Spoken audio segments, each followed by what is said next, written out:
আজকে তো মকর সংক্রান্তি, ছুটি ছুটি তো নেই, কাজ তো আছেই। কিন্তু দিনটা আজকে ছুটির মতন করেই কাটাবো, কোনো কাজ করব না সারাদিন। সবাই মিলে আমরা ঘুরবো ফিরবো, আনন্দ করব, যার যেখানে সামনে নদী পুকুর যা আছে চান টান করবো। আমি অবশ্য কোথাও যাইনি, কেননা আমি ঘরেই আছি। আর আমাদের ঘরে এই যে চেয়ার টেবিল, দরজা জানলা, কম্বল কাঁথা, টিভি, এইগুলোর মাঝেই আমি ফেসে বসে আছি। তো এই সকাল থেকে ভাবলাম যে সবাই যখন ছুটিতে কাটাচ্ছে, তাহলে আজকে আমিও একটু ছুটি কাটাই। তো রান্না বান্না সেরকম কোনো আয়োজন আমি করিনি। মাকে বললাম যে আমরা কিছু রান্না করবো যাতে তোমারও চলে আমাদেরও চলে। তো ওই জন্য ভাবলাম নিরামিষে বাসন্তী পোলাও আর আলুর দম করে নিই। তো এটাই সব থেকে মানে চটজলদি একটা রান্না, আর খেতেও ভালো লাগে, আর সবার প্রিয় রান্না। আর এদিকে তোমার ছুটি ছুটিতেই থাকলাম সারাদিন, সেরকম কোনো জোগাড় জানতি করতে হয়নি। তো বাসন্তী পোলাও তো আর আমি সেরকম ভয়ানক কিছু রাঁধিনি। তো তোমরা তো সবাই জানো, আর সব থেকে ভালো পারো তোমরা। আমি তো হাঁড়িতে সেদ্ধ করে নিয়েছিলাম, একটু রং দিয়ে দিয়েছিলাম সেদ্ধ করতে করতে। আর এই দিকে তোমার যে ভাতের ফ্যান ট্যান গেলে নিলাম, গোবিন্দভোগ চালেরই করেছি।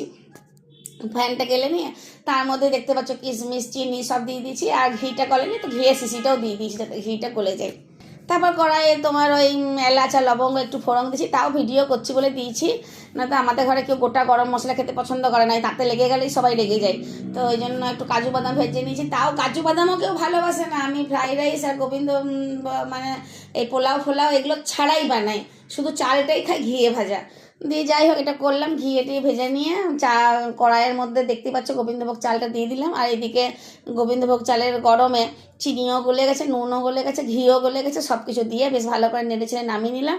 আর এদিকে যখন আমি আলুর দমটা করেছি তখন সেটা আরও সটে করেছি। দেখো গ্যাসটা বেশ ভালো করে সকাল থেকে মুছে নিয়েছি। এবার কড়াই থেকে তেল ছিটকে ফিটকে ফিটকে ফিটকে যখন চারিদিকে ছড়িয়ে যায় না, আবার কাজ বেড়ে যায়। কাজ করবো না, আজকে ছুটি, তাই একদম কাঁচা তেলেই আলু সিদ্ধ মশলা কাঁচা সব কিছু দিয়ে আর একদম সিম আছে ফুটতে দিয়ে দিয়েছিলাম। দিয়ে ফুটতে ফুটতে মশলা কাঁচা গন্ধ চলে গেল, ধনে পাতা দিয়ে নামিয়ে নিলাম। হ্যাঁ, আমি মশলা হিসেবে আজকে আদা বাটা আর টমেটো বাটাই দিয়েছি, কোনো পেঁয়াজ রসুনের ব্যবহার করিনি।